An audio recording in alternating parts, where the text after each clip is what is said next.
Give them a shot to do what?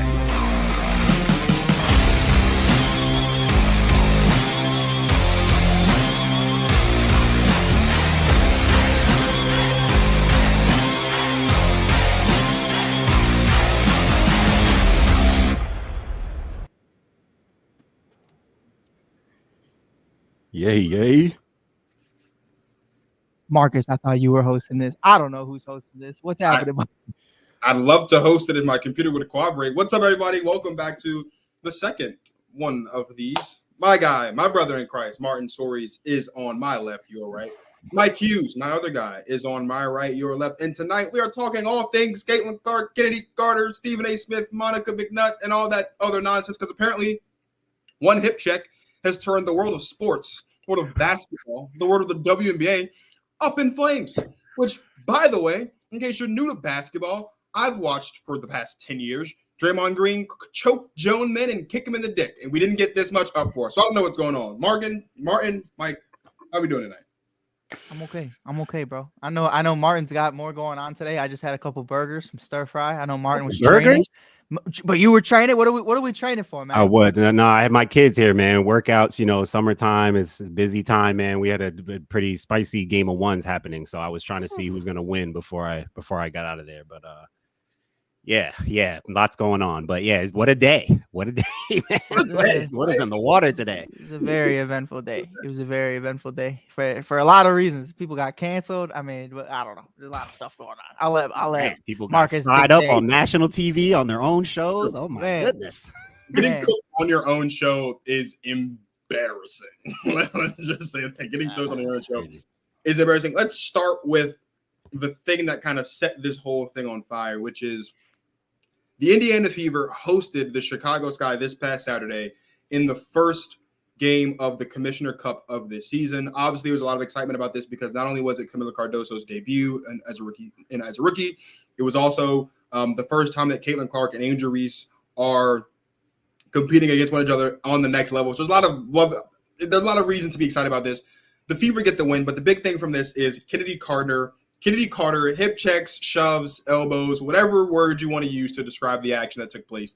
Caitlin Clark in that game, and it sent everyone into a frenzy. Martin and I talked about it a bit last night on the phone.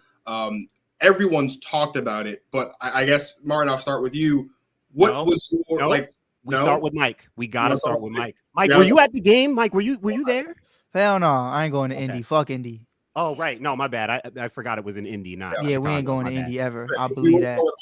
But Mike, talk to me, bro. How are you feeling about just that moment itself? Before we get into all the other stuff, just the act, just all of it. How do you feel about that?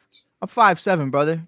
I'm 5'7", so I'm not doing a lot of things in the paint. I'm not shooting the lights out the ball. I play D. I play scrappy. I get down. I'll tell you, I said it on the video and I'll say it again. I see that shit happen twice on Saturdays and once on Sundays in Chicago every single day. You throw an elbow in my face, and you better expect something coming right back on the other end. Pause. But I think the most important thing for me, is really just understanding the game of hoops, the game of ball, more so than anything. I mean, this is bigger than basketball. This is the game of life. This is the game of sports. This is what we do. You go tick for tack with each other every single day, and no matter what line of work you're in. And I think that's just the fact. You come at me, I'm coming right back at you. And that's just what it is. This team, Chennedy Carter has said it several times prior. I want to say that this is not a quote from her after. This is a quote from her prior to that. This team is going to punch you in the mouth first, always. That's how Teaspoon has it. That's how Angel understands it. That's how Marina knows it. Dana, everybody from top to bottom. Jeff Pagliocca, everybody. And they were like that last year with Courtney Williams, and Chaz Franklin as well. James Wade, everybody from top to bottom. This team, this city, we're going to punch you in the mouth. And if you get one on us, best believe we're getting one right back at you. And we might go a little overboard because we don't play to get even. We play to win. And people are going to take that and say, well, whatever, you're a thug, you're a punk, you're ghetto trash, you're this. You got people in the comments saying, kill yourself, all this crazy shit. Get the fuck out of here, man. Like, there's this, I don't know where they come from, what walks of life, probably Iowa. Hate Iowa, hate Indy, hate Ohio, hate Cleveland. Fuck all of it. Chicago, the only place you like in the Midwest, bro? I hate Illinois too. Chicago's cool. Like, that's period. But, for me, man, not to make it long-winded, but like, man, you either play ball or you don't. Don't tell me that. And the biggest part is we talk about the incident, Marcus. You wanted me to talk about that specific moment. We're not talking about the moment that happened right before that, or where you get an elbow to the jaw and then some 21-year-old is chirping at you. Things happen. Understand me? I'm big on your scouting report. Who are you guarding? Who is this person? Who is Martin? Who is Marcus? I have to understand you guys. You know who Chennedy Carter is. You picked the wrong one. You want to go after Lindsey Allen or someone, you know, Kaiser, maybe somebody who's a little more laid back. Sure, that's fine. You pick Chennedy fucking Carter. Chennedy Carter is a certified dog. Yeah. I mean, she don't play no games. So yeah, you do what you got to do. You know what I mean? But again, these aren't 5'5" white girls from Iowa State that you're playing against. These are WNBA hoopers from all around the world. So I mean, that's just, I mean, we've seen it with Breanna Stewart, we've seen it with Diana Taurasi, we've seen it with Alyssa Thomas and Angel Reese just a week ago, which didn't get as much uproar as this did. That's crazy. But you know, I don't know. I was just, when I saw that play, I posted it, and in a matter of 10 minutes, we had over 10K views on it. And I was hyped because you guys know me. I would hope everybody watching this knows me too. I posted that thinking, damn, that's a tough play right there. Like, I loved it. I even said, like, you know, Chennedy Carter standing on business. Then I look at the comments and everybody's hating on her. So I deleted that shit quick as hell, because what we do at Protect Our Queens, what we do at Give Us a Shot, we tell stories. We don't sell stories. And I think that's the more important key right here. I think everybody's trying to sell a story. Everybody's trying to get their clicks for the day. We're telling stories. That wasn't what happened. That wasn't the situation that we all endured and saw. I got a chance to speak with the team just a couple hours ago. You know, not everybody on the team, but, you know, Teaspoon made a statement. We got her statement. Angel made a statement. We'll get into that later. You know, man, we got each other's back, and you're going to have to see us again a couple more times this year. And one of them's in Chicago. So I want to touch on the point that Mike just made, Martin, and ask you this, because as Mike mentioned a couple days ago, maybe not even a full week prior to what Chennedy Carter did to Caitlin Clark, Alyssa Thomas basically got her Undertaker bag and just flat out choke slammed Angel Reese in the paint. I saw that. Hey, really quick, Marcus, I heard that in person. Yeah. And you saw people turn around from the concession stand. It was like, oof. It was just the loudest sound you ever heard. And that, with Alyssa Thomas gets ejected from that game in the moment, right? As opposed to Chennedy Carter, we all knew was a flagrant, got upgraded to a flagrant after the fact, but not as much uproar to what Alyssa Thomas did to Angel Reese compared to what Chennedy Carter did to Caitlin Clark. Martin, why do you think that is specifically? Well, there's already this perpetuated narrative that Caitlin is getting bullied. So like, that was everyone I saw on Twitter who is of substance, once that happened, was like, God, why did Caitlin have to be the one she did it to? Because now it's just added. That's why all those comments came on your post, Mike, because these people are pointing out all of these little things, whether valid or not, just looking at instances where it looks like, whether it's on the court, the physicality, or the stuff, the chirping, the stuff that people have said that people take as hate or jealousy on Caitlin, people are just ready to add to this narrative that these women, this league, isn't embracing Caitlin Clark the way that they should be. So that was the unfortunate part about it, is just the timing of it. And then again, who it is. Now, what's interesting is that, the fact that Chennedy, like, now I think, because a lot of us have been saying, even we had the question up on our show last week, you know, who hates Caitlin? You know, that's the question. It's the counter question. It's like, who hates Caitlin? Well, now we know there's at least one person who, if she doesn't hate Caitlin, we know she doesn't care for her. Very, very open. And look, that comes with sports, right? Rivalry. Chicago, Mike, you loved it. You're a Chicago sports fan. You guys like stuff like that. The Chicago bench, Angel was up, standing up, that is sports. That's competition. It's not just hockey where you get checked and people like it. Like, basketball is physical too. So sending a message, right? Sometimes you can cross the line into inappropriate, right? But like, sending a message in basketball is a real thing. Take a foul, right? Hard fouls, stuff like that. What Chennedy did was out of line. That wasn't a basketball play. It was straight out of frustration. I don't think she was playing great in that game either. I just think, and again, Caitlin kind of interrogated it a little bit, Right. and she is not the one. Mike, you made the right point on that. You have to know your at KYP, know your personnel. Pick your battles wisely. Do not go for someone like that, because you have to know who you're dealing with in these instances. So in one sense, I do think Caitlin needs to toughen up, and I think she will. I think she's gonna. That's part of her learning process, because it's like the flops, the falling down. Even she had the little thing with Angel in that game where Angel kind of just did, and like she just overreacts. So I think she has to just get a handle on that a little bit, just her body control and her own strength. Like, people are telling her, like, saying she needs to get in the weight room a little bit more. Just from being in the league, she'll get physically a little bit stronger, but just her mindset and her mentality, how she moves on the court. Like, again, that hip check was like blindsided. It knocked her over. Like, maybe because you didn't see it come in, you get blindsided, whatever. But like, you want to be able to like take hits a little bit more. You want to be able to, and not be like, oh my God, they're like acting like a victim out there. You're a great basketball player. Part of being a great basketball player is learning how to take the hits and how to be physical and handle that stuff. So I just think the timing and the person she did it to was unfortunate.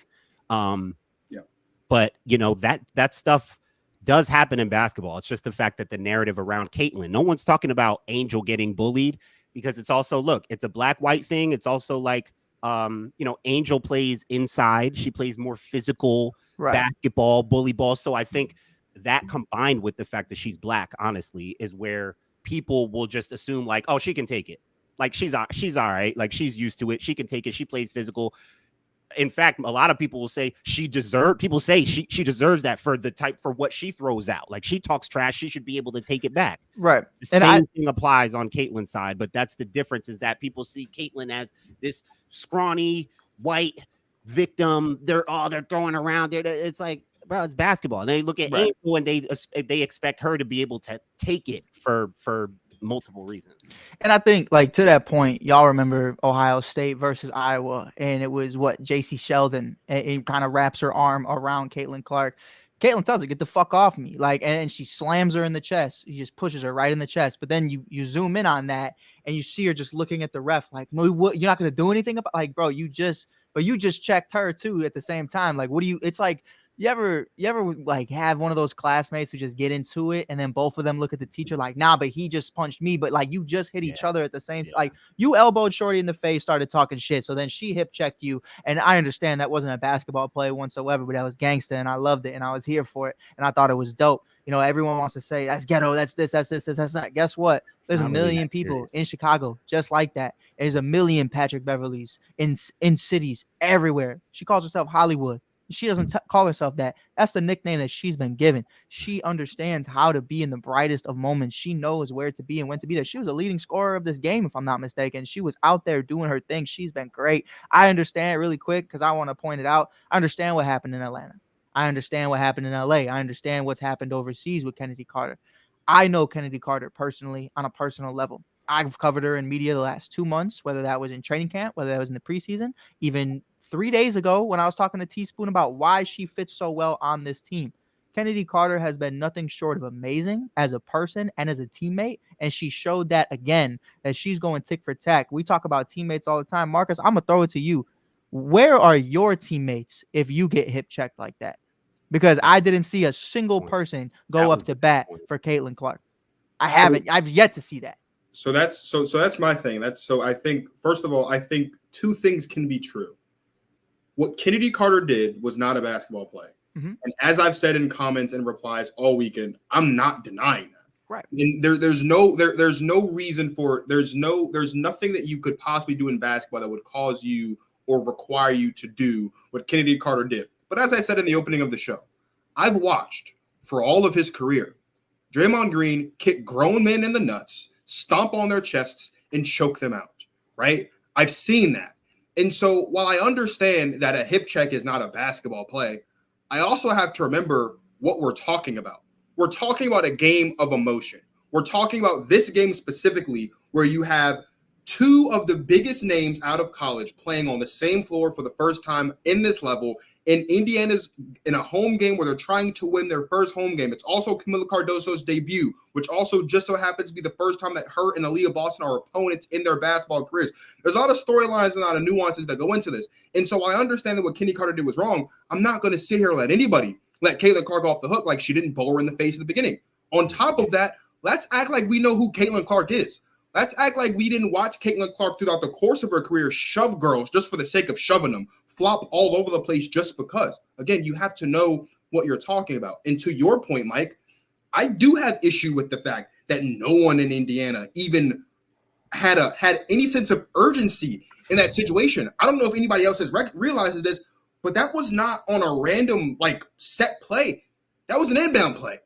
Aaliyah Boston was 3-4 feet away, and she didn't do anything.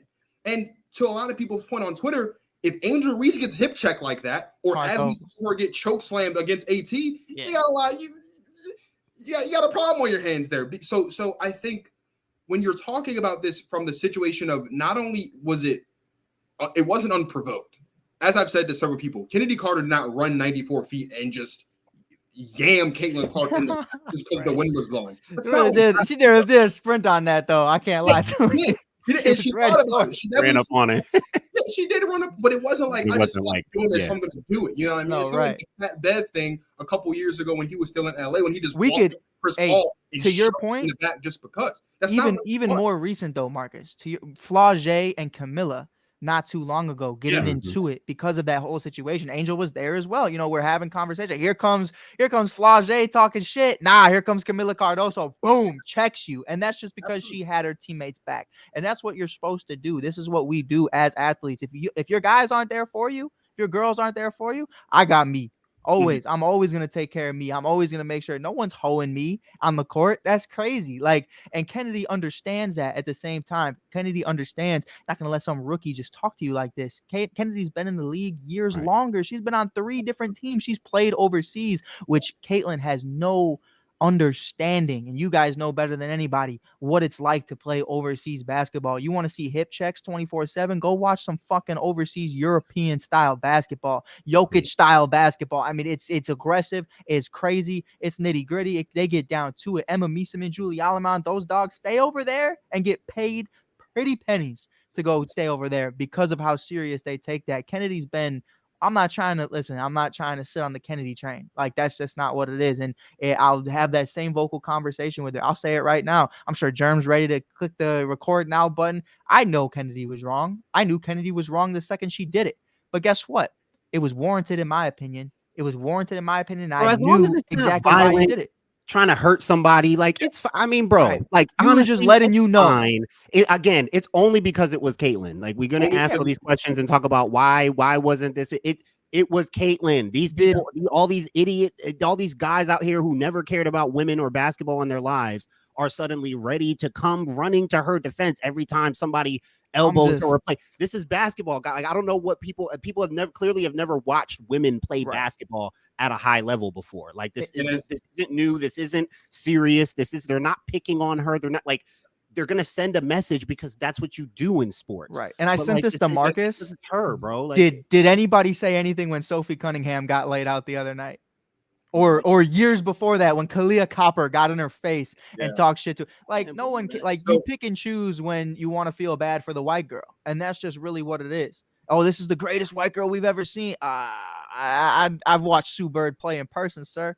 And again, it's this weird energy where these new stupid, weird, idiotic male fans are pushing this narrative that they need to I like how Matt Barnes put it and how you just brought up her teammates, because they're the ones who need to who need to be checked. Yeah. They're the ones who need to protect their star. That's their teammate. Mm-hmm. That's their star. That's the organization star. It ain't on us or some idiot or fans on social media to defend Caitlin Clark. In the moment, that's on her teammates to defend her. That's on them, bro. This is in the heat of battle. Basketball, people may not think basketball is what people talk about. Football, it's war. Oh my God, it's so what? Basketball is war too, bro. I go every time I'm on that court playing against. It is war. Trust me. People are coming for your head. You got to it's warfare, bro. Emotions run high. You get hit every time. You don't play basketball without getting hit. Right. You drive, you get hit. You shoot, you get hit. You get it. You're gonna get touched. You're gonna get physically hit. It's a physical game, bro. People forget that, and people are watching these women's basketball games. This narrative that they need to protect Caitlin.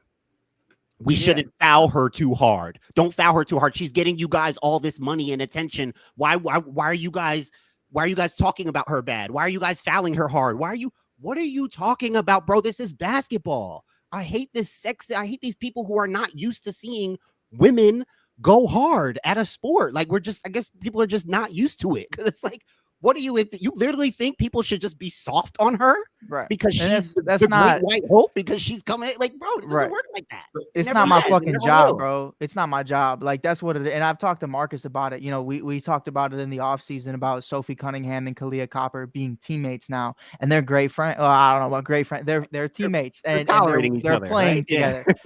But they don't fuck with each other, and they didn't fuck with each other for years. And that's just what it is. It's not, you come in here, you're the white horse, you're the one that's going to be able to come in here, the Trojan horse, you're making moves. I mean, you know, Pat McAfee said it earlier. You know, we understand Caitlin Clark is the cash cow. Pat McAfee said a lot of things earlier, and we're going to get into that later.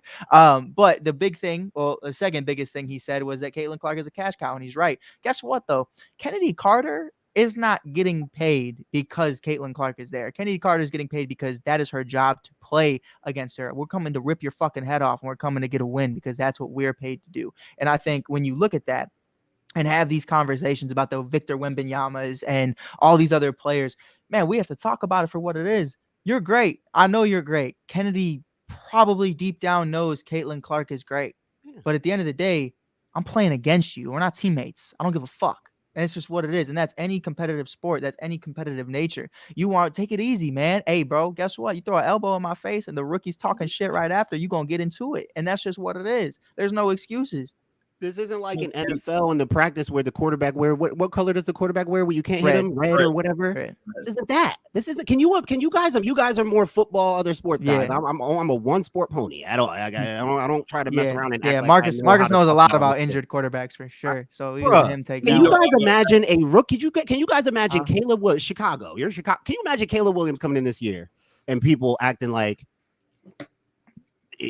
Guys, don't. I mean, I don't even know how to say it, because in football it would be blasphemous. It would be the worst take of all time. Purposely would be canceled right away to imply that we should not touch our star rookie who's going to be a star in the league and making us so much money. And like, I know Caitlin. I know it's different because I know Caitlin is a bigger name. She's bringing a lot more attention to W than Caleb's going to bring to NFL. I know that, but like nature of like.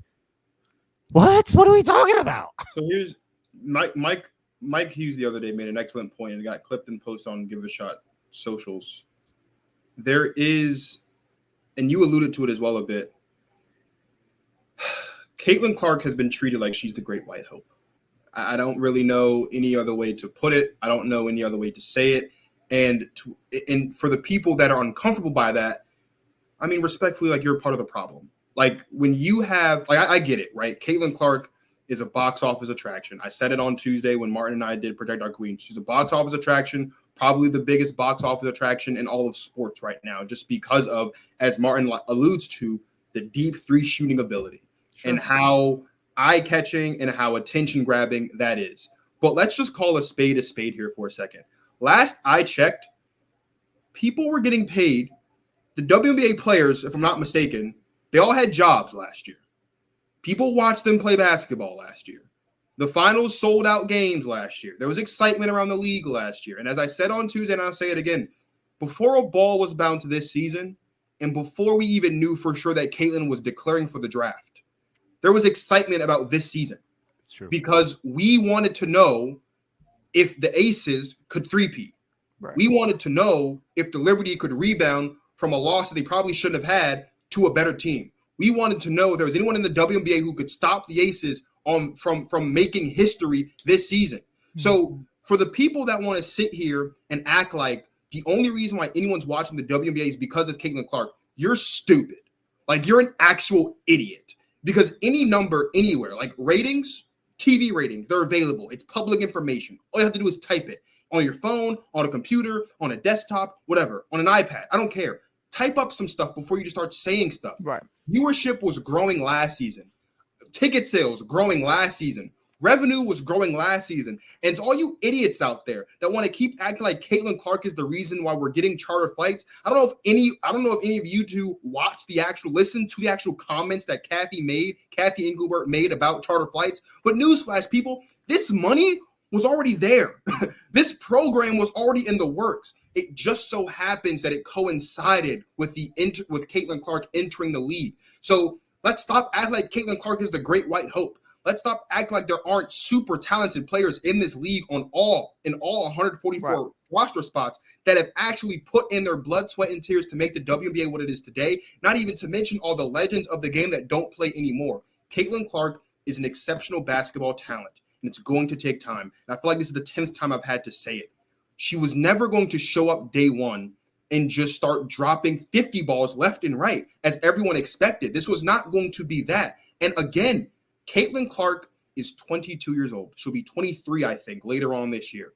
She's too young for anybody to be putting this much pressure on her. Let her grow. Let her develop. Let her get used to the game. Let her adjust. There's going to be an adjustment period. People called Cheryl Swoops a hater, despite not listening to the full clip, where the first thing she said was she thinks Angel Reese and Caitlin Clark are going to be a good pro. But there's going to be an adjustment period. We called Diana Taurasi a hater because she said, despite the fact that she said, when you're great, your talent translates, but there's going to be an adjustment period. All we've ever said about Caitlin Clark is that there's going to be an adjustment period. And as Martin said on the show Tuesday, I think he said it perfectly.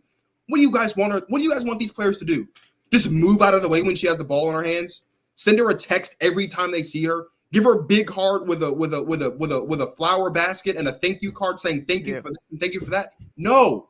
These girls get paid to win basketball games. And it doesn't matter if it's Caitlin Clark on the other team or not. If you are not on my team, if you are not playing with me in Chicago, playing with me in Vegas, playing with me in DC, wherever, if you're not on my team, then I'm not out here looking to be besties. I'm not out here looking to make sure that your best interest is at heart. That's not what this is. We're out here to win. We're out here to win basketball games. And so to all the people that want to sit up here every time something doesn't go Caitlin's way and act like they're bullying, act like they're being petty, act like they're being jealous, like knock it off, bro.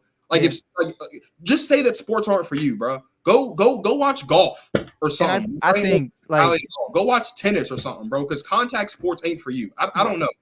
For me, what's upset me the most, and I promise I'm not emotional about it. I got allergies right now. It kind of just came out. You saw me get throughout it. I was like, rubbing my eye. But no, man. Like, listen, I want to start off and say I'm a huge Caitlin Clark fan. I love her as the person and as the athlete. Yeah, I don't know her personally, but I can see the way she moves, the way she takes care of her own, the humble beginnings. I've been to Iowa. I hate Iowa for so many different reasons. And there's a lot of reasons to that, but you know, she comes from humble beginnings, and I think Indiana is the perfect place for her.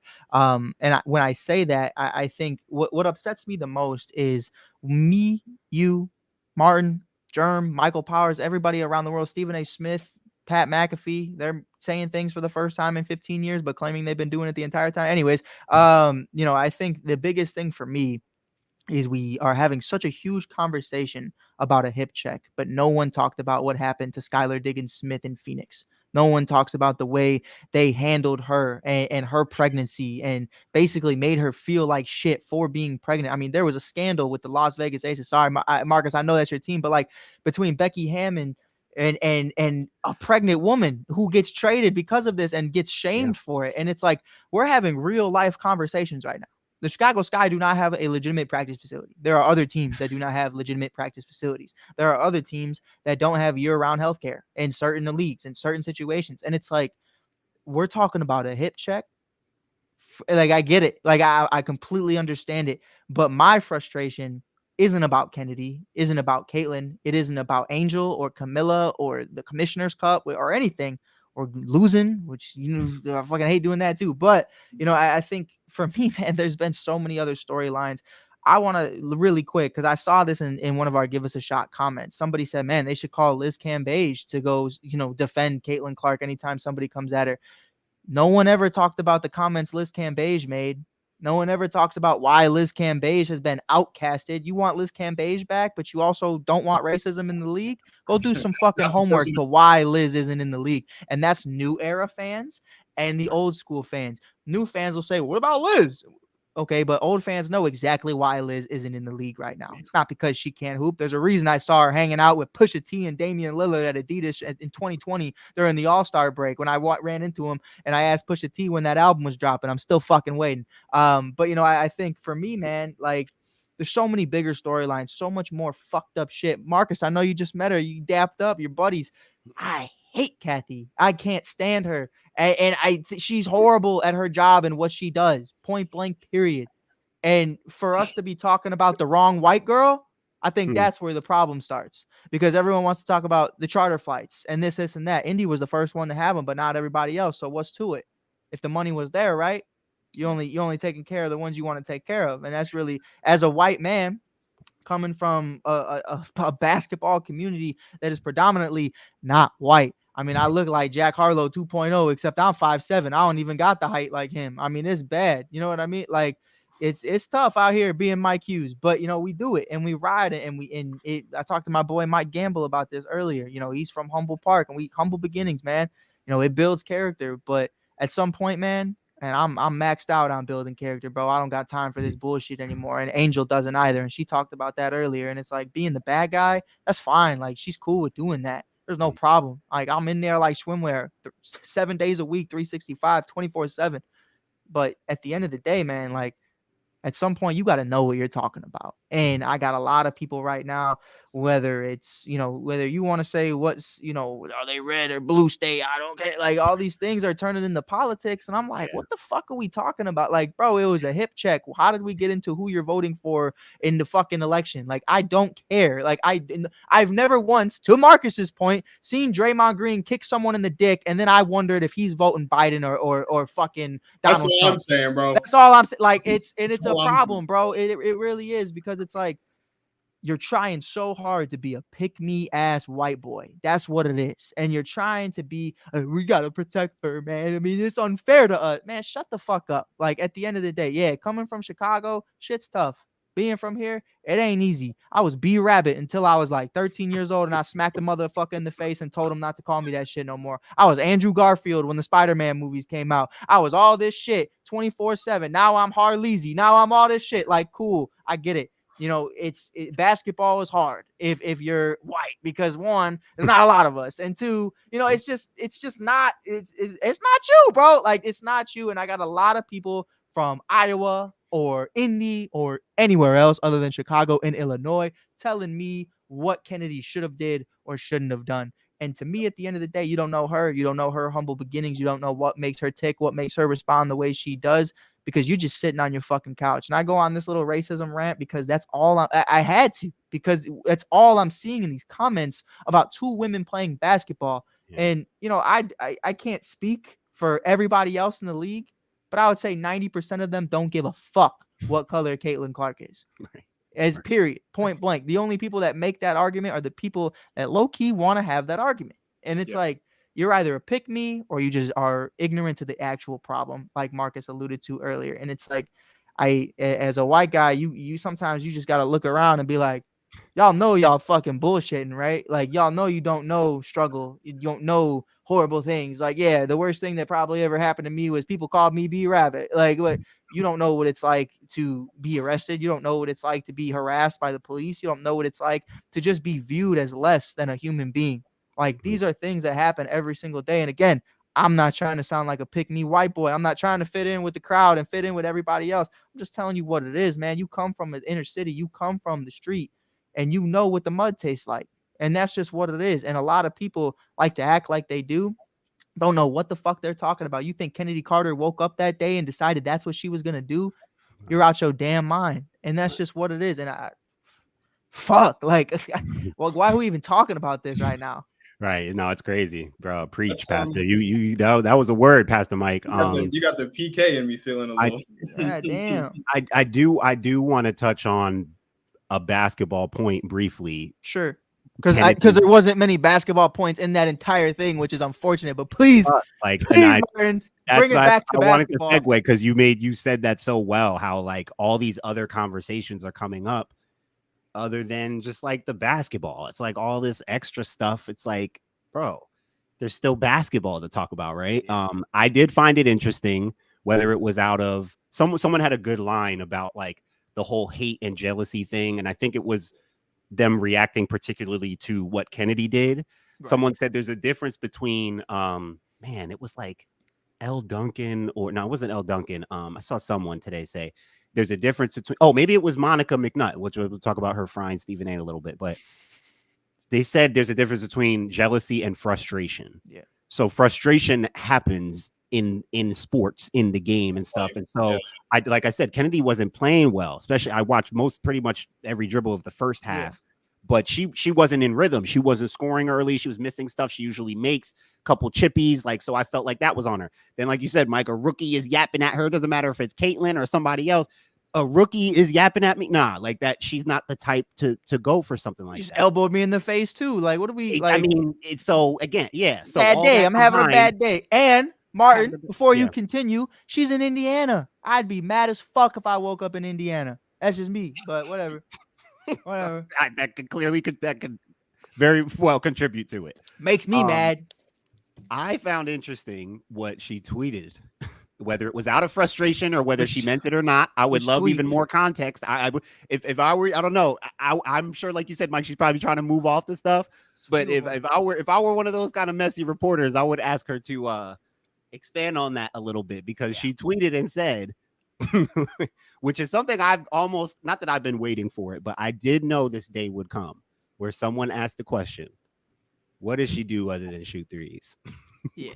And so what I find interesting, what Chennedy said specifically was, what does she bring to the table besides 3-point shooting? I'm pretty sure it was I'm paraphrasing. Those the exact words. And my problem is that I saw people say, well, how is Chennedy? You know, most people don't, maybe if you're not really watching the game and know, they're like, well, I've never heard of Chennedy Carter. Who is she to talk about what's she bringing to the table? Well, she's bringing new fans. She's bringing new. It was like, wait, no, it's not what she's talking about.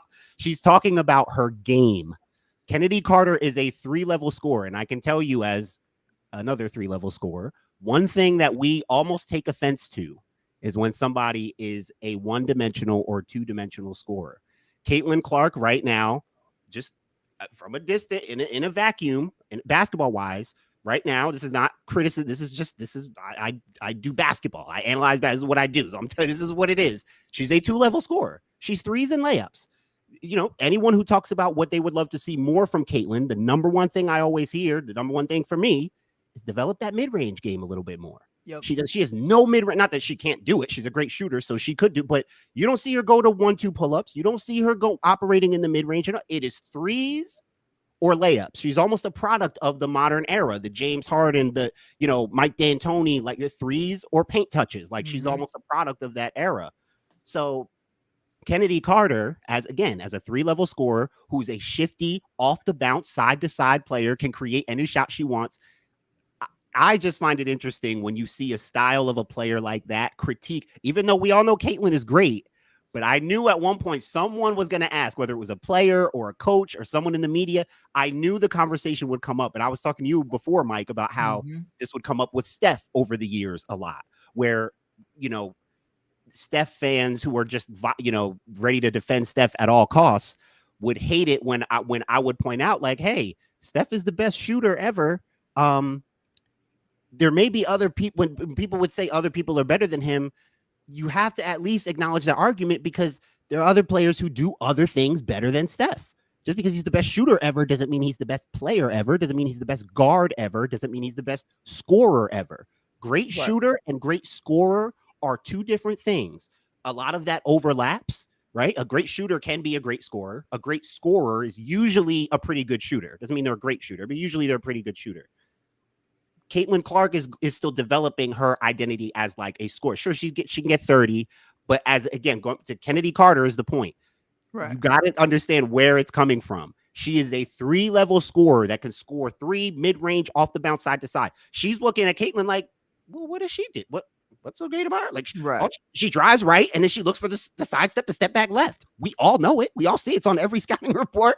The main thing the girl does is shoot threes. So, and I loved you the basketball point. your comparison was, I would love you to like elaborate that like on the air, because we talked about Russ and Curry and how that was so different. And literally when you said that, it clicked. Like that is literally who Kennedy Carter has been for me. If you can compare two players, I like to compare two, because I think, in the W there's so many different ranges of who you are, especially when you look at, two ways and three ways. But I think for me, I look at an Alex Caruso and a Russell Westbrook, and that's Kennedy Carter. And that's really how I evaluate her. I think she's great defensively, but I think she gets after it from a rebounding perspective and just shooting the lights out the ball, creating her own shot. She could do it all over.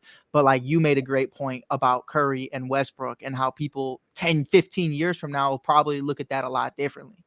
Yeah, well, it's like because Curry started winning, like, 2013, 14, 15, 16, Warriors started out their run in 15. But like in that time, Russ, MVP, averaging a triple double, does so many things to impact and even dominate the game. And I wasn't really on either side, but like I had friends who became these great big Steph fans and are ready to say Steph is the best point guard in the league. He's better than everybody. And it's like, yo, like there's still an argument. Like we still have to watch Steph over the next few years. Like even Steph became a better scorer.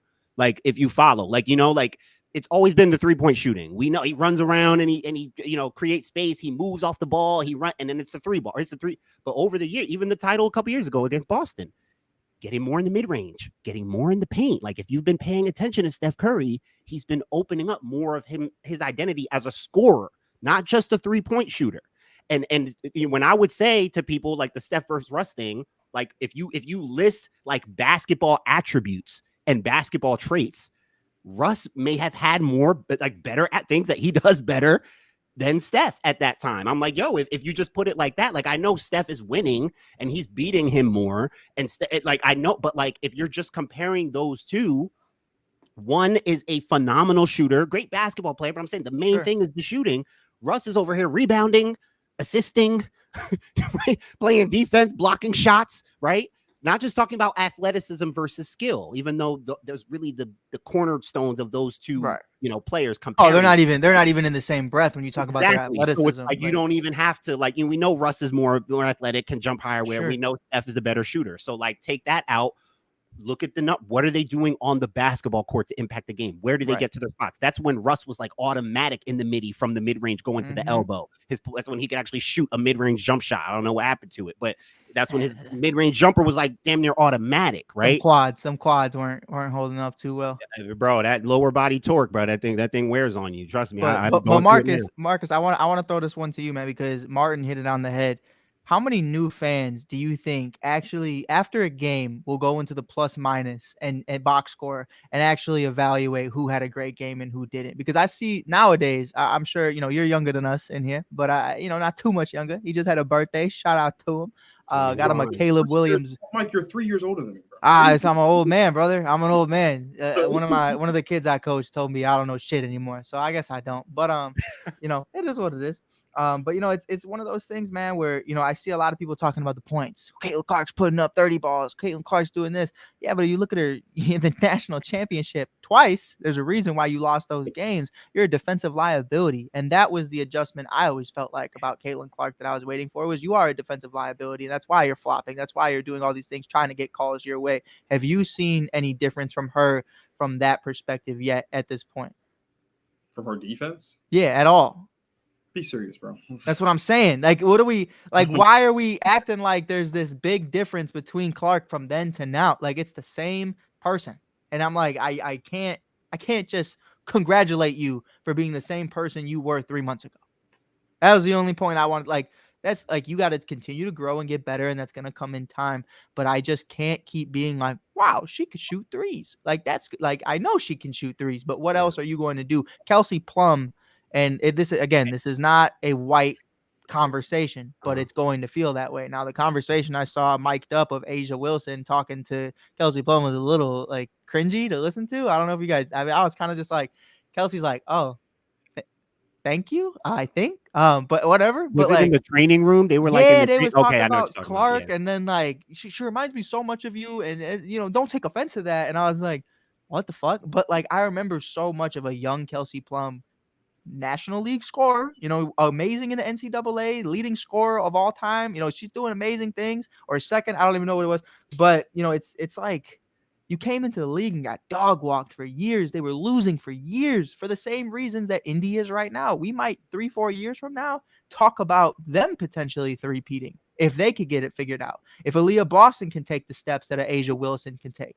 And it's like, that's maybe not to the same degree, but definitely in her own realm. You know what I mean? I think Asia's like that Shaquille O'Neal, and then maybe Aaliyah's like a Paul Gasol, if that makes sense. And I think at the end of the day, you got your Kobe. You got your Kobe, Kelsey Plum. Cool. Shoot the lights out the ball. You got Mrs. Hit that motherfucker. I mean, she does it. Caitlin Clark does her thing. But, bro, like, I can't sit here and act like it's been the end all be all. Shorty had 3 points the other night. Like it's going to happen, and that's okay. But we're not going to act like we just hip checked the MVP. Just hip checked a rookie, bro. And when Ayo Dosunmu got thrown on his ass, no one said a word his rookie year on the Chicago Bulls. Why? No one cares. When Chet Holmgren broke his ankles, no one cared. His rookie year. I mean, come on. Ben Simmons had like 5 rookie years. He got hurt in all of them. It was crazy.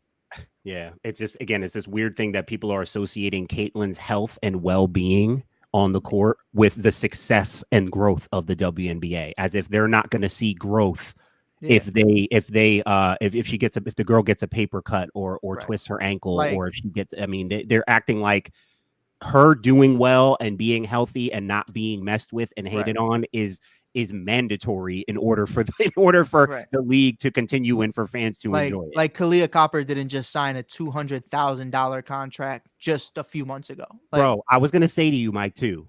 Kalia Copper is from Philadelphia. I'm glad you made that point about her. North Philly. North. Bro, Mike Hughes, you tell me, you cover the league, you know these players, you know how this goes. You made a great point about Ka and Sophie Cunningham, because I would venture to assume they still don't. I mean, look, they tolerate each other. They're teammates, and they're out there competing. I'm sure they're not the best of friends. Now, Mike, you answer me this: if somebody hip checks Sophie Cunningham or Kalia Copper in a way that, do you not expect? I'll just keep it on Ka. So if someone hip checks Sophie, do you not think that Ka would at least step to somebody to defend her teammate? Ka will bust your ass. That's just, I mean, Ka is one of them. No matter who it is. Would you not expect that to happen from Ka? Ka doesn't care. My teammate. Even more so, I want to take it to one of the GOATs. Courtney Williams is the best teammate in the entire WNBA. Courtney Williams will go up to bat. I'm not trying to come at anybody specifically, but I've watched Courtney Williams walk into a press conference and cuss out reporters for writing articles about her teammates and about her coaching staff and about her and her organization. I've seen her do that. I mean, it happened last year. I was there. And it's like, I've seen her do it on a national scale in front of the media, get fined, whatever. I've seen her do it on the court to other players in the room. I've seen her do it anywhere you need her to be. Courtney Williams is one of them. Kalia Copper is one of them. Whatever they got going on in Indy, listen, I heard a few people talking about it in the press room just a couple weeks ago. Why are they so bad? It's great. It's great on paper. A lot of teams on 2K are great on paper too. The Chicago Bulls got Vooch, DeMar, Lonzo, Zach LaVine. Oh my God, they don't play well together, and that's the problem. You got solid names, they don't play well together, brother. That's just what it comes down to. I've heard Marcus say it before when he talks about the Lakers. Yeah, nice little squad. Cool. I could buy a couple guys' jerseys. I think there's 4 to 5 guys on that team I would buy a jersey of because I'm a fan. But cohesively, guys don't play good team ball. And that's just what it comes down to. Yeah, I was telling Marcus that in terms of the roster, enforcer, Caitlin needs her Klay Thompson and her Draymond Green. Yeah, like enforcer's crazy. The Indiana Fever, whether it's enforcer or just Steph Curry, Klay Thompson, Draymond Green, Steve Kerr, there was Andre Iguodala. It all right. In the Indiana Fever, it's now their turn to figure out, do we go all in on Caitlin and build this roster? Because there are debates about did they even need Caitlin in the first place? Did they even need that kind of guard in the first place on their roster? Now it's on them to decide. Do we build this system and we have everyone continue to adapt to the way Caitlin plays? Or do we reconstruct this thing and find her Klay, because she needs a number 2 who can defend literally what Klay Thompson did for Steph Curry, be another great high-level shooter who can also do stuff on the defensive end that Steph can't do. And I Caitlin think needs one of those, and then she needs a Draymond, a playmaking forward. Who I can think play you off have her, that, on though. the floor and be a playmaking forward. I think Mitchell is that for you. That is that Klay Thompson you're kind of looking for. I like Mitchell. I like Mitchell a lot. No, I love her game, but I don't think that she's not a Klay Thompson, bro. She's a Jamal Crawford. Do you see that being an issue on the coaching staff on how they're using everybody, though? I think you can. It might be already. It's bad, and I think you can have that conversation about a potential coaching firing mid-season, and it would be unfortunate for Caitlin Clark to have to go through even more turmoil because life's been so hard. But it's definitely one of those things for me where I heard I forgot who this said. I think.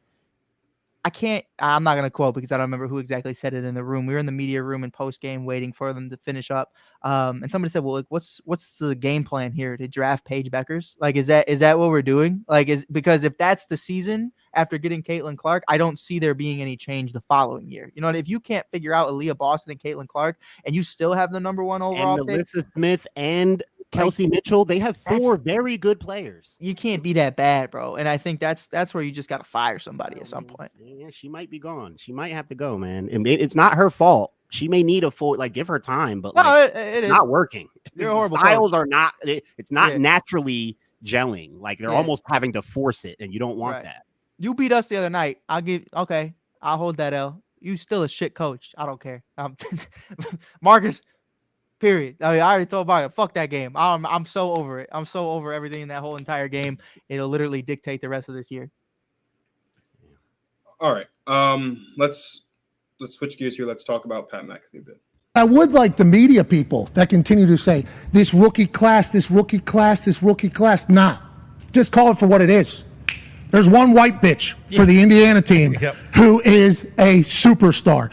And is it because she stayed in Iowa, put an entire state on her back, took a program from nothing to a multiple year success story? Is it because she would go on to break the entire points records in the history of the NCAA? Not just the women's record by Kelsey Plum, shout out, but also Pistol Pete Maravich's, the dude's record as well. Is there a chance that people just enjoy watching her play basketball because how electrifying she is, what she did, what she stood for, how she went about going, what she went for? Maybe. But instead, we have to hear people say that we only like her because she's white. And she's the only popular because the rest of the rookie class is doing what they're doing. Well, that's a bunch of bullshit. And we think the WNBA, more specifically, their refs need to stop trying to screw her over at every single turn.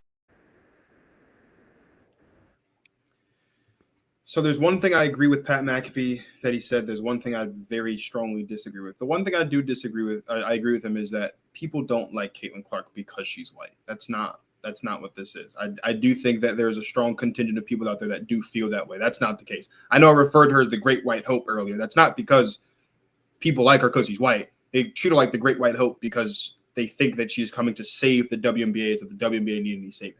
Here's why I vehemently disagree. And Martin mentioned this on the show on Tuesday. It takes a half a second, maybe a full second, to say that Caitlin Clark is one of, or the main, or the biggest reason why there's an increased level of popularity around the WNBA.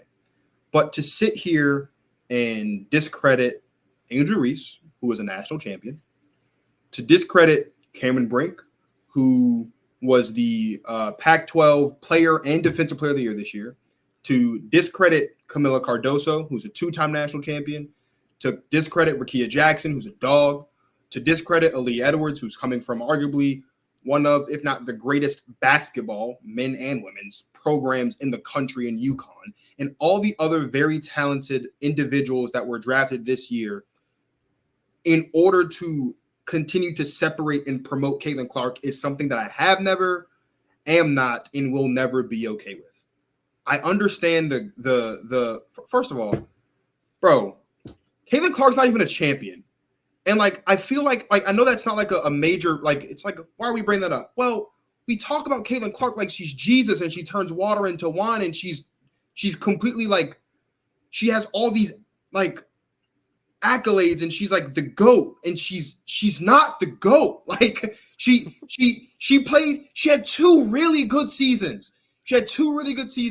And when the lights were brightest in the national championship game, both times she failed. She lost to Angel Reese, and Angel Reese said it today. No one wants to give Angel Reese the credit that she deserves for her role in all of this and the increased popularity in the WNBA. And Martin talked about this on Tuesday. Why aren't we talking about the Angel Reese effect?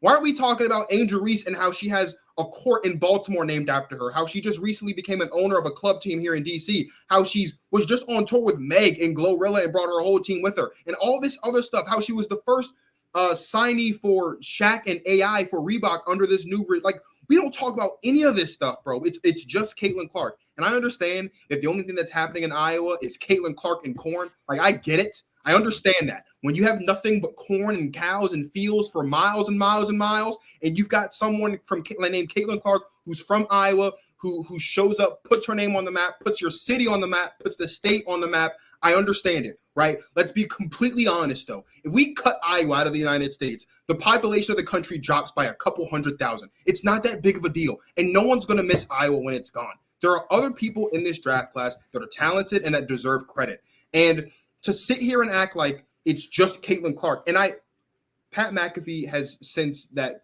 show, obviously, since earlier today, tweeted about how he didn't mean to use the B word in a derogatory mention. Like, yeah, I mean, I kind of I knew that as soon as he said it. So the people that are upset about that, you just don't know who Pat McAfee is. You're not familiar with how he talks sports. That's fine. But the issue that I have with this, and Mike, I want to get your thoughts, is what we have right now in the world in the WNBA is supposed to be a good thing.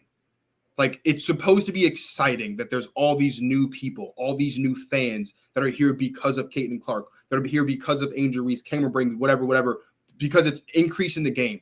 And yet, and Elle Duncan said this earlier, and she said it beautifully, it feels like there's just this constant war going on of all these new fans who are here now who don't care at all about anybody before Caitlin Clark, anybody before this draft class, and only are obsessed with Caitlin Clark.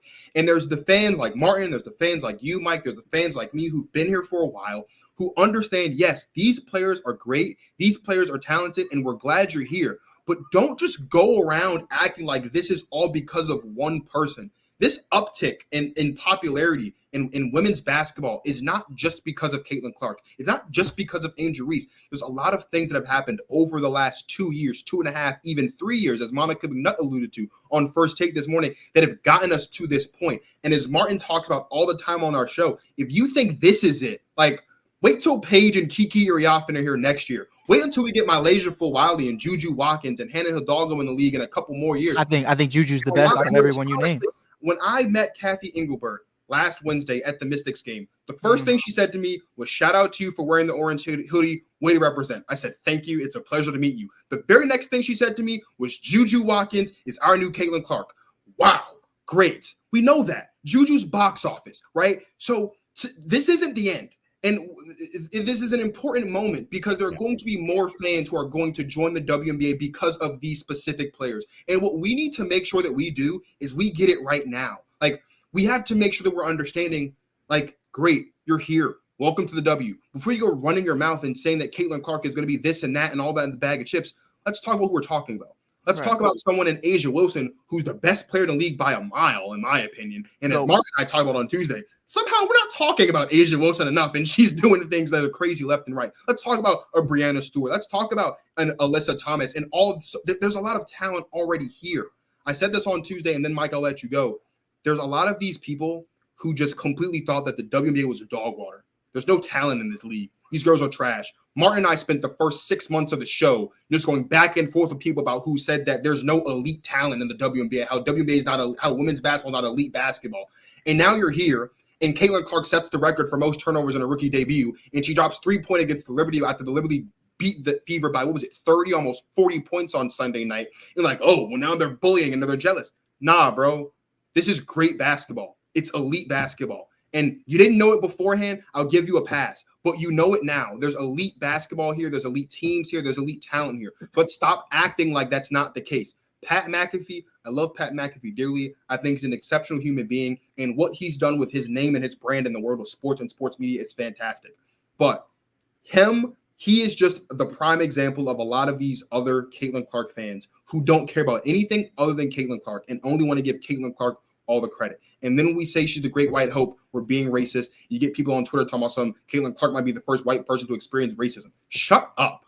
Like if you would give players and teams and the legends before her the respect that they deserve, if you would give her contemporaries from this draft class the respect that they deserve, we wouldn't have to feel to put you in your place about Caitlin Clark every other day, bro. Like just relax. Caitlin Clark is an exceptional basketball player. Yeah, it's not just her though. It's Cameron Brink, it's Angel Reese, it's all of them. This is a collection of talent. And as Martin says all the time, there's more talent coming. Like this isn't it. It's not Caitlin Clark and that's it. There's more coming. Mike, go ahead. I mean, I think my frustration is I heard every single word that Pat McAfee said, and I think he made great points all around. But I didn't hear a single word he said after he said that white bitch. And that was my problem. You know, everybody went, oh, that's Pat. That's just Pat, man. That's all love. Oh, fuck that, bro. You are on ESPN right now. You are talking about women's sports, and that's exactly how ESPN, and I'll say, if that fucks up my job opportunities, cool. Hey, these two on my left, they didn't say a single fucking word. This is me, Mike Hughes, talking to you right now. I have a niece. That's my fucking world. I have two amazing women who raised me without a father figure in my life from 14 on. Like, they are your world. They are our rock. You know what I mean? And it's like, we are talking about professional athletes at the highest level on the highest rated network, and you just called her that white bitch. This ain't your little fucking dinky little podcast on YouTube anymore.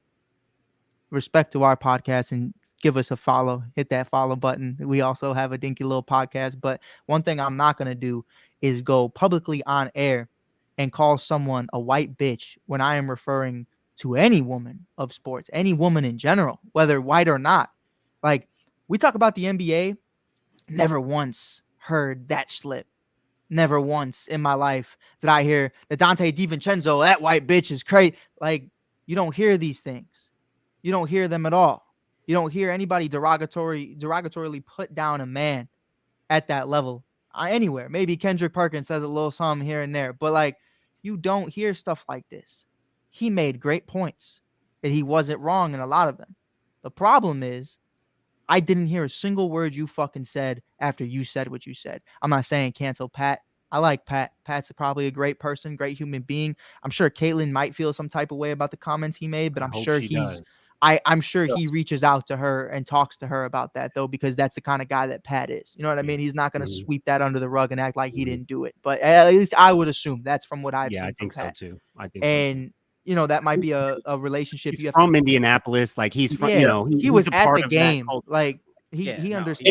And he had Caitlin on the show earlier in the year, right? Like, I don't. So I agree with you. That's my problem. That's definitely not a word that you should use under any circumstance. We're talking about women's sports, and like that's what you're doing at the highest of levels. When ESPN does talk about women's sports, which we're gonna get into Stephen A. Smith in a little bit, but like, it's just like, bro, like, what the fuck are we? What are we as men? What are you doing? Like, yeah, and sorry to pull the race card, but can you guys imagine if Stephen A. Smith? I was going to ask you that. Yeah, that's a whole different conversation. He would be done. My next question. He would be done. Do you guys realize that? He would be finished. The face of ESPN, if he said that, would be done.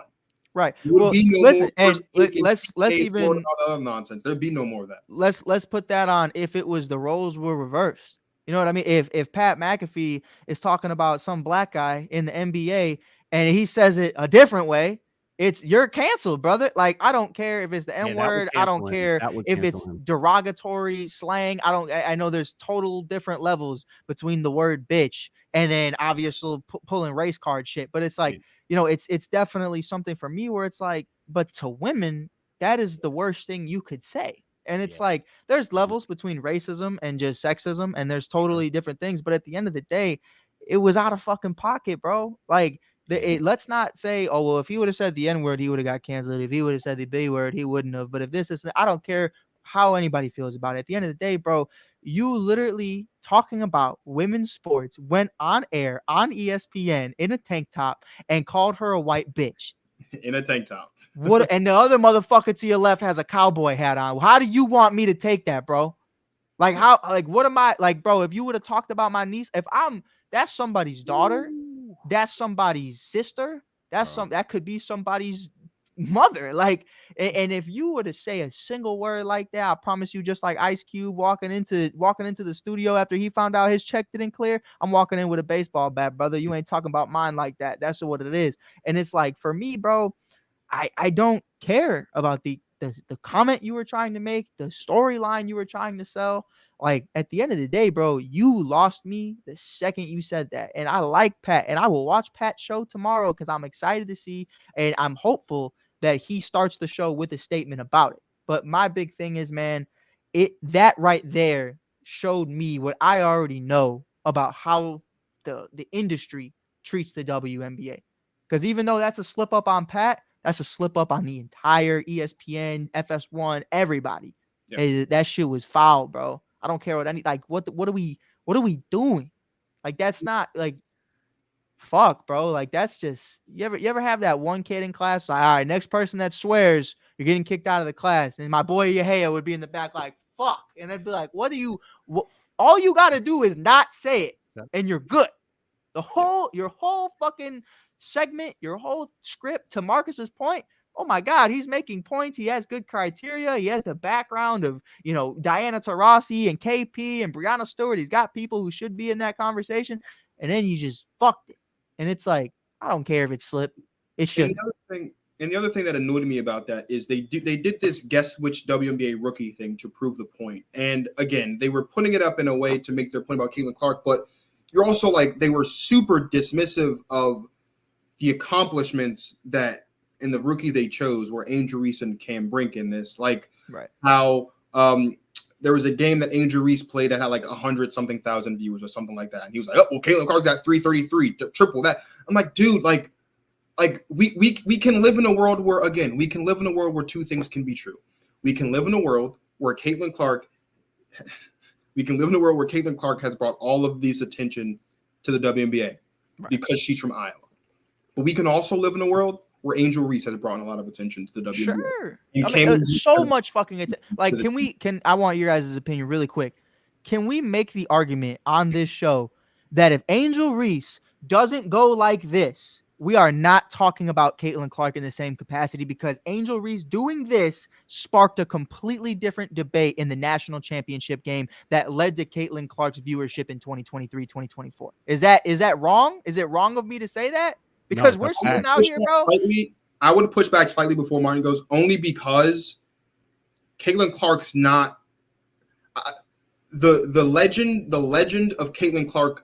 In her defense, did start the game before. Sure, it started. It started before that. It started before that, but I'm saying as far as like the massive attention, because you have to remember, to get to national championship, Caitlin Clark and Iowa handed South Carolina was only their third loss in 3 years. Hella else, the whole tournament, even in the conference tournament. So I think that in and of itself, there still would have been just talk around Caitlin because she's still she's still the third loss, and until someone else beats South Carolina, that's all. Like, that's who she is, and that's who she is. But to your point, like, this all started because Angel Reese did this. 100%. Like, which, if we remember correctly, this came from Caitlin Clark doing it.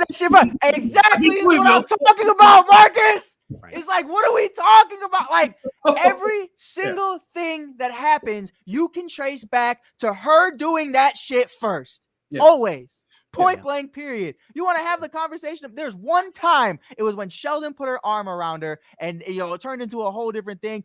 Clark still retaliated and then looked at the ref like we were stupid. You just punched somebody in the face in the middle of the classroom, looked at the teacher and was like, well, damn, he looked at me funny. Well, what the fuck is wrong with you? Like, what do we like? Caitlin did it first. Apparently, as Andy Van Lith has told the story, he did it to her strength coach because apparently there was a thing going on. I don't give a fuck. The point is, and Martin and I talked about this when it first happened. Yeah. This came from Caitlin. Angel Reese did it back, and when Caitlin did this, it was emotion, passion, this other stuff. Yeah. Angel Reese does this, and she's a thug, she's a showboat, all this other stuff. So again, going back to the original point about how Mike and you made this point a couple days ago on your show about how black athletes and white athletes are not treated the same way in sports. Right. That's what this goes to. So I'm not saying that Caitlin doesn't deserve credit. Right. But if we're baking a pie and we're baking a pie of credit, would Caitlin get the biggest slice on the pie? Right. Yes. but so many other people deserve a slice of that pie. And I think, and I'm going to be honest, and I don't think anyone else has said it, so allow me to be the first. Yeah. There's one party that I would say deserves the second most or even the third most if you want to give it to Angel, that for some reason we choose to ignore all the time. Or not all the time, but since all this has started, it's the defending champion Las Vegas Aces, who as soon as Caitlyn declared for the WNBA and as soon as Caitlyn got drafted, it's like, oh, we completely forgot about the fact that this season, aside from Caitlyn, aside from Angel, aside from all this season is still about whether or not the Aces are going to three-peat. That's still what this season is all about. The most important thing. It's the most important thing. If you're here because of Caitlyn, great. If you're here because of Angel, great. If you're excited for all these rookies, great. Love that for you. If you're excited about free agency moves, got you. Here's the thing. You know why all that stuff's exciting? Because we are on the precipice potentially of the first three-peat since the inception of the league. Right. And I hate the fact, and I'm not even just saying this as a fan, I'm just looking at it from a sports perspective. I hate the fact that the thing that has been the biggest story going into this season from the moment that Aces won the finals last season, that has somehow been lost in all of this because we have all these new fans who just want to show up and say, thank Caitlin Clark because the WNBA is garbage. Nah, buddy, Caitlin Clark or not, this season is about who's stopping the Aces from a three-peat. The first three-peat since the Comets did it in the first 4 years of the season. That's what this season is about. And so if we're being completely honest, despite how big of a name Caitlin Clark is, I know that she's a household name at this point. I know she's a superstar, she's a box office attraction, all that stuff I said earlier. Guess what? Let's be completely honest.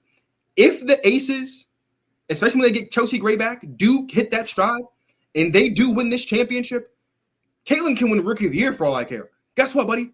Caitlin Clark's rookie season is just a footnote in the history-making story and the next chapter of the legend that is the Las Vegas Aces and more specifically Asia Wilson.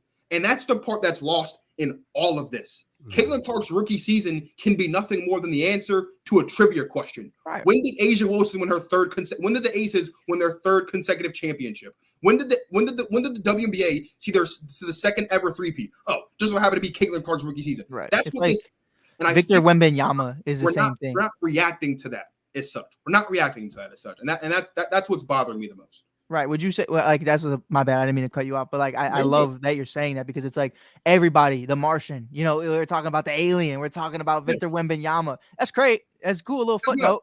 Team was ass. And we are not talking about them anymore. Team sucked. Right. But that's cool that this was Victor's rookie season. But guess what?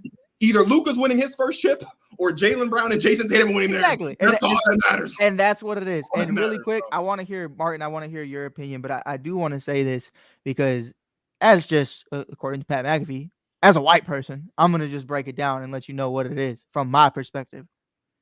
You are not Jackie Robinson, and I'm not going to treat you as such. And we're having these conversations like you're the first white woman to ever play in the WNBA and that you're getting bullied and everyone hates you. You are not going through what most people went through at all. The struggle is not there. The racism is not there in the terms of which it was with Jackie Robinson.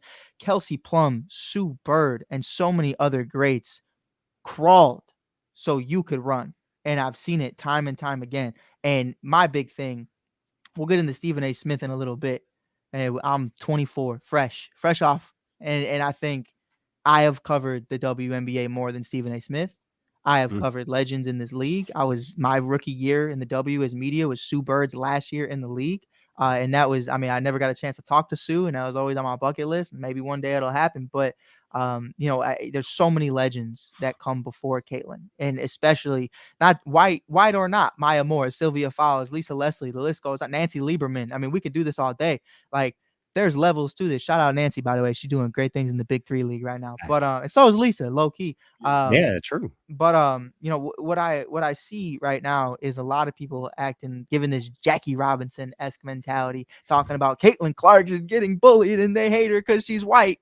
Shut the fuck up. Like, I'm so sick of this shit. Let me tell you something right now. Chicago loves Alex Caruso. We love Alex Caruso because he's grit and grind all the time, and that's what he does. He's one of them. That's our bald brother. That is Jordan 2.0. But in all seriousness, man, like we're going to sit up here and act like this is a race thing. KP did not have the same issues. Sue Bird did not have the same issues, but they went through the same things. You know what I mean? Like, you're just seeing it. That's the difference. No one saw Sue Bird go through the things Sue Bird went through. No one saw KP struggle in Las Vegas when no one gave a fuck about Vegas before Asia Wilson was Asia Wilson. No one talked about those things before Becky Hammon got there because no one cared. No one gave a fuck about the league, and that's what it is. You're seeing now what we've seen for years. Point blank, period. I watched Kalia Copper lose her head coach and general manager. No one said a fucking word. Like, period. But Martin, please, I want your opinion on Martin, it, bro. Go ahead, Marcus. Question too, because Mike just reminded me of something, and Martin, we talked about this before. Paige, when Paige gets to the league next year, first of all, I need us to not run through this again with Paige the way that we're running through with Caitlin. But more specifically, if there's one major difference between Caitlin Clark and Paige, and I'm not saying this like it's Caitlin's fault or anything, but Paige did it. Do you remember in, what was that, 2016? When Paige won that ESPY? Was that 2020? When Paige won that ESPY? 2021? And she gave that speech about how she appreciates all the media attention, but this is not me. Like, I am only standing on the shoulders of those before me. More specifically, I'm standing on the shoulders of the Black players before me. Amen. And their emphasis. Now, and someone feel free to correct me if I'm wrong. In all of the attention that Caitlin has gotten, I don't think she has outlined it that way. She's definitely mentioned the legends before her, but she hasn't outlined it that way. The other person that's done that has been Kelsey Plum. And Martin, you and I talk about that a lot as well. How Kelsey Plum kind of did the same thing. When they were kind of shoving Kelsey Plum down people's throats, they was like, hey, look, that's cool and all, but I'm not the person that you want. I'm not the media darling. I should not be the face.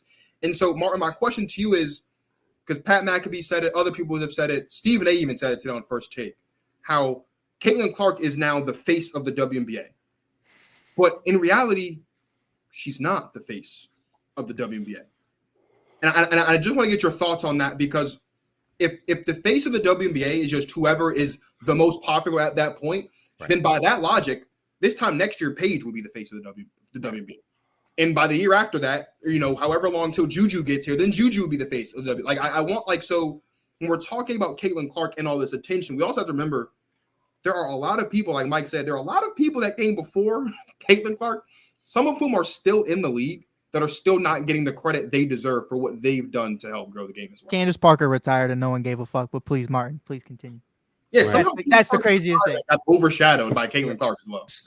So this is what's interesting to me, right? Because at the end of the Stephen A. Monica thing, at least the end of the clip that I saw, Shannon tried to jump in and say that she was helping make Stephen A.'s point about the fact that like we care more about the WNBA now because of Caitlin.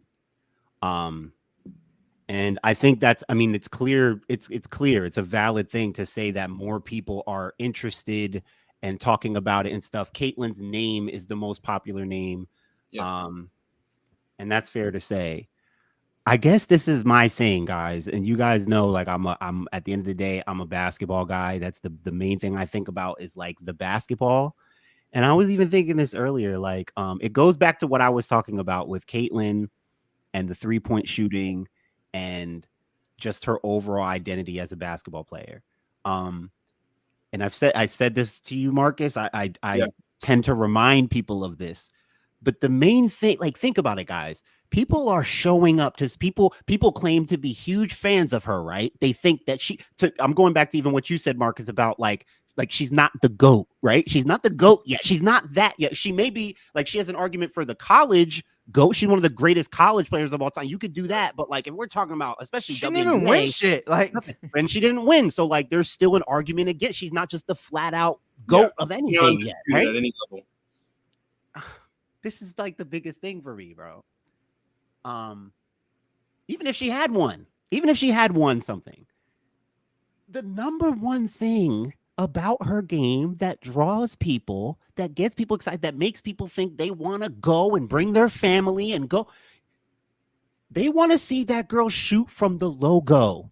They're not there to watch her get 12 assists. These aren't these aren't genuine basketball fans that want to see an Indiana Fever system and balanced scoring and good offense and good sets. They don't want they're selling out these arenas. The girl's getting these endorsements. These people are coming. These people think that she's the GOAT. These people think she's so great, not because of her passing, which she happens to be a great passer. But I was thinking about this, like, she ain't the best passer I've ever seen. Like, she's a great passer, but she ain't like, I don't watch her to watch her pass the ball. Like, she's an excellent passer. I love her IQ. I love how she pushes the ball, Marcus. I've told you many times the things that I love about her game. Courtney Vandersloot. Man, listen, I'll pull a clip from my men's league right now to show me shooting from half court. I believe in shooting from deep. I was a shooter in my day. So I'm not anti-shooting deep threes. Like I'm all for that. I am that. But when you think about the basketball, do y'all really think that she's the best? Do people really like? She's not the best player I've ever seen. She's one of the best. She's one of the most exciting. But the main things that go with that are the deep threes, bro. And it's not an indictment. It's not a criticism. It's not to say that that's the only thing she brings to the table. That's the only thing she does well. I've already said what else she does well, right? But to go back to the main thing, like if she can't be the best, she can't be the number one draw. She can't be the face of the league if she's not the best all around. If she's not the best player in the league, she's a draw. She's attention. She's popular. Martin, she's exciting. The only thing that makes her exciting, and this isn't a knock. It's the truth. People show up and flood those arenas to watch her shoot from the logo. That's all they want to see. They don't care about the assists and her and Aaliyah's two-man game, and they don't care. They're there for Caitlin and the deep threes. Which is brand. That's what they want to see. And if that doesn't happen, they think something's wrong. They think there's something's wrong with the product or the coach or the team, or they're like, wait, why isn't she doing why is she shooting deep three? It's like, bro, this is basketball. You don't just walk in and just do that stuff, right? Which is why, to your point earlier, Martin and Mike, about the roster, and Martin, you and I kind of got into this a little bit last night. I got a lot of heat a couple months ago when the lottery happened. And I said, and this is before Paige said that she was going to stay. And Mike, I don't know if you saw me say this or not, but before we knew that Paige was staying at UConn, one of the very first things I said was, if the Los Angeles Sparks were smart at 2, they wouldn't draft Paige if Paige was available, because they don't need another guard. Oh my God. They need a big. They need Cameron Brink. Yeah. Caitlin Clark is a generational talent. I understand that. And there's a lot of people in those comments that said you can't pass up on a generational talent. Sure you can. Sure you can. The reason she's generational is because she shoots logo threes. That's the only reason why. The only reason why you want to call her generational. The only thing that makes her generational. That's fine, but I can't get over that. And I made this point to Martin last night, and Martin gave me a good counterpoint. But what I said was, there's one reason why you draft Caitlin Clark for the Indiana Fever, and it's for all the things they've gotten. Sold out arenas, more eyes on the franchise. Of course. That's it. Yeah, 100%. If you actually sit down, as you guys were talking earlier, and look at that roster, and they've got Erica Wheeler, and they've got Alyssa Smith, and they've got Aaliyah Boss, and they've got Grace Berger, who, by the way, really good basketball player. By the way, they've got Kelsey Mitchell. Look at that roster, and you look at the players in this draft. And you say, okay, well, who fits? If the goal of the Fever this season is to get back to the playoffs for the first time in God knows how long, what do we need on this team to get us there? The answer is not a guard. And it's certainly not a guard who shoots threes, hits layups, has no mid-range game, and is a great passer. That's not what it is. Because Kelsey Mitchell did just fine as the lead guard last season. Yeah. And if we're being completely honest, if you take Caitlin Clark off of this team right now, based on the way Caitlin's played, I don't think there's a difference in the positive direction or in a negative direction as far as they're worse. Right.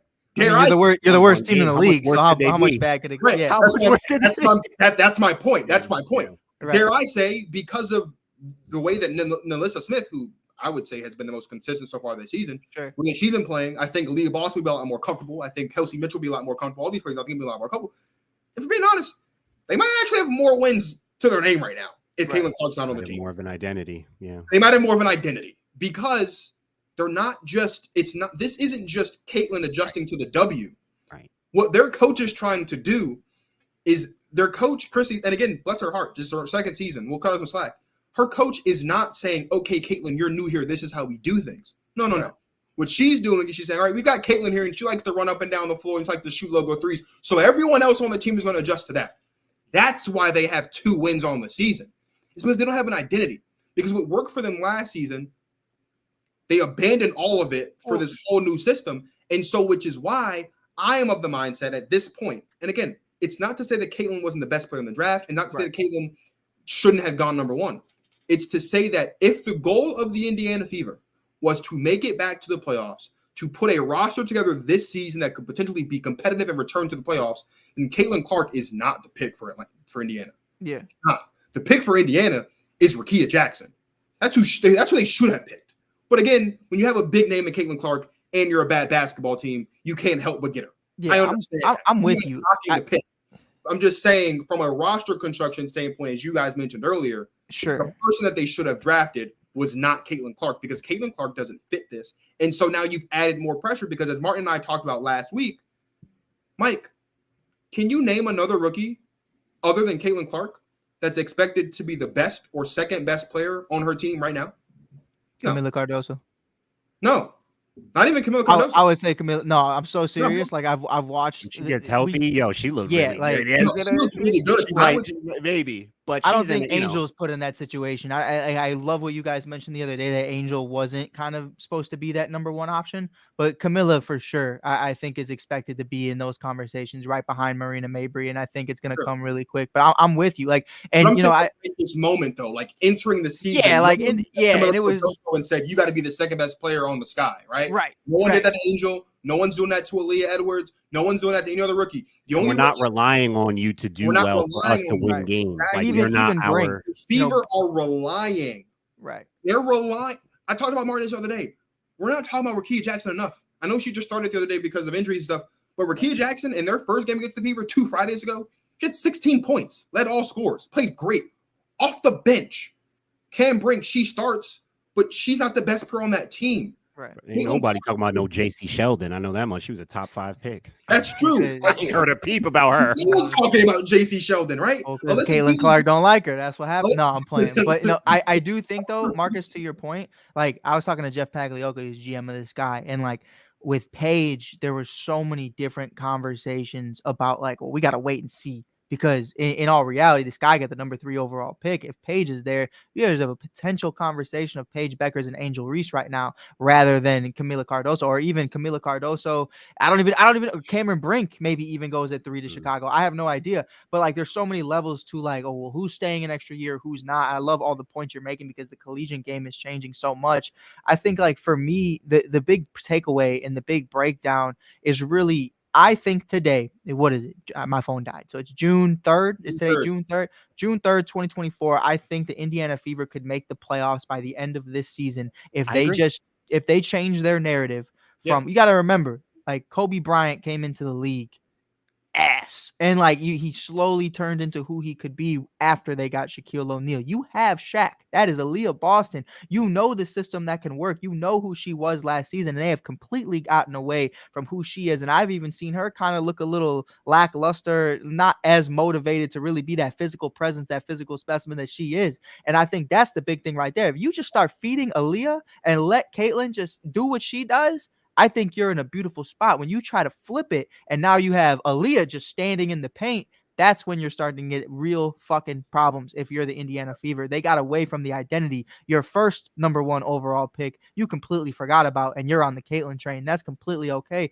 But you have to break down really what it is, and you have to run this team through Aaliyah Boston. That's just my personal opinion. And I want everybody on Give Us a Shot. If you're new, I see 28 people in this mug right now. Hit that follow button. You can check us out, man. You can always hit that follow button on all social media platforms. We're making content 24/7. YouTube, Facebook, Instagram, TikTok, everywhere around the sun. We're in there like swimwear. But the point of all of it is None of us on this panel hate Caitlin Clark. We hate the situation that she's been put in. We hate the media for spinning it the way they have. The conversations that we've had to have today. Me saying that Caitlin Clark isn't Jackie Robinson is something I shouldn't even have a conversation about. That's not something that Caitlin. Straightforward comment. That should not be misconstrued. How does that even go? How are we? It's a Germ How can do clip you it have and to post say? it. I give a fuck. Like, Yeah. it's not Caitlin saying these things. Right. Caitlin is hush hush. Caitlin said she doesn't go on social media, so hopefully she doesn't. The one day she does, that doesn't pop up.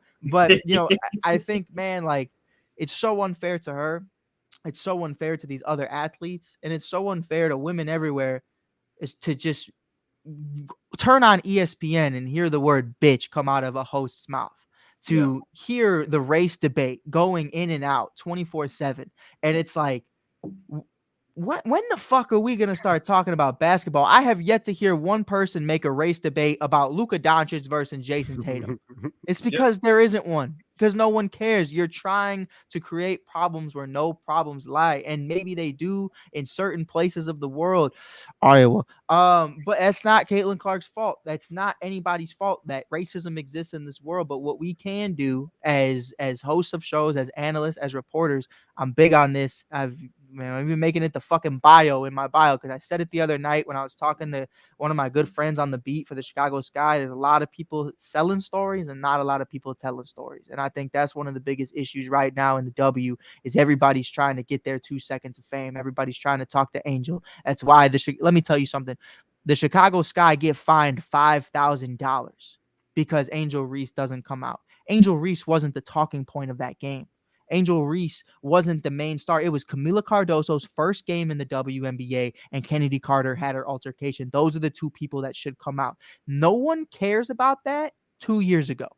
We've had time and time again, hey, someone's not coming out, we're going to have someone else. Okay, cool. No problem. No one cares. Someone fell slighted. Someone fell shitty in the butt because they didn't get to talk to Angel Reese. You should be there more than just talking to Angel Reese. You still got to sit there and talk to Camila Cardoso, a national fucking champion, a 2-time national champion, one of the best players to ever fucking do it at the collegiate level. And everyone wants to talk shitty because they didn't get their little Instagram reel. I could give a fuck about your podcast or anything, your article, whatever you got going on. I could give a fuck. Neither could Angel. $1,000 fine. Blow shit on it when you give it to him, because she does not give a fuck.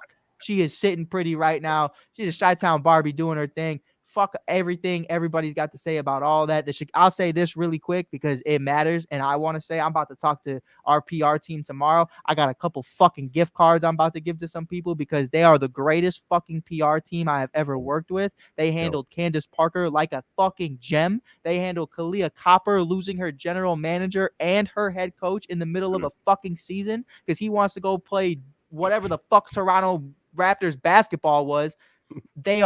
They're handling Angel great. They're handling Camilla even well. They're doing everything they need to do to put themselves up for success. They care about these players. They could give a fuck what Mike wants to talk about or who he wants to talk with because they cater to the players. That's what their job is, and they do a great job. So I wanted to give some love to Sky PR, who got fined $5,000 for just giving Angel Reese a second to fucking breathe. So sorry, Kathy.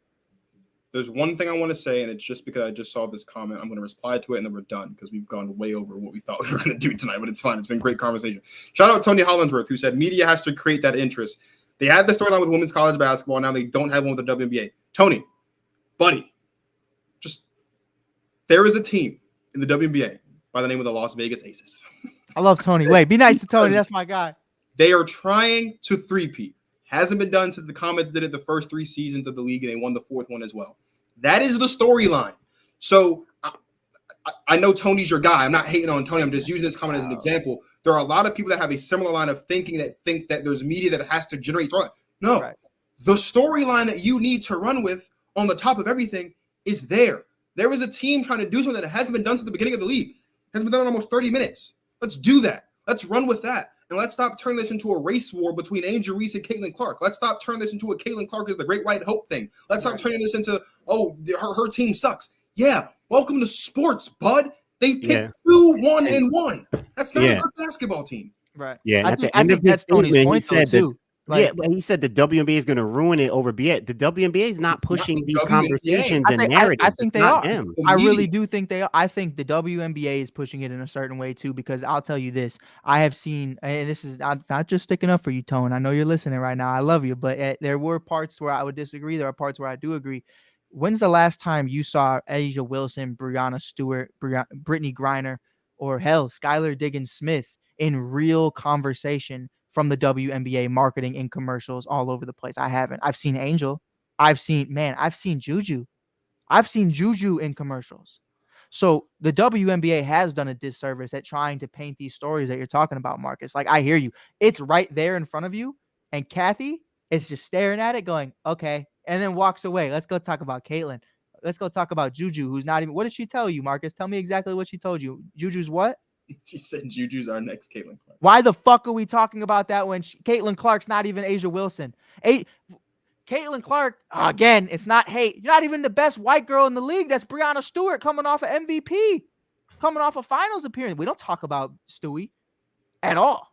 We don't talk about KP. I think it's fair though. Like, I think it's still fair that because like, we all acknowledge it. Like, we acknowledge it though. There was Does a the league translation acknowledge from the excitement in college the last 2 years. Like I kept talking about on the show, like it's going the WNBA. I said on our show, the WNBA would have to be ready for that because it And was they're coming.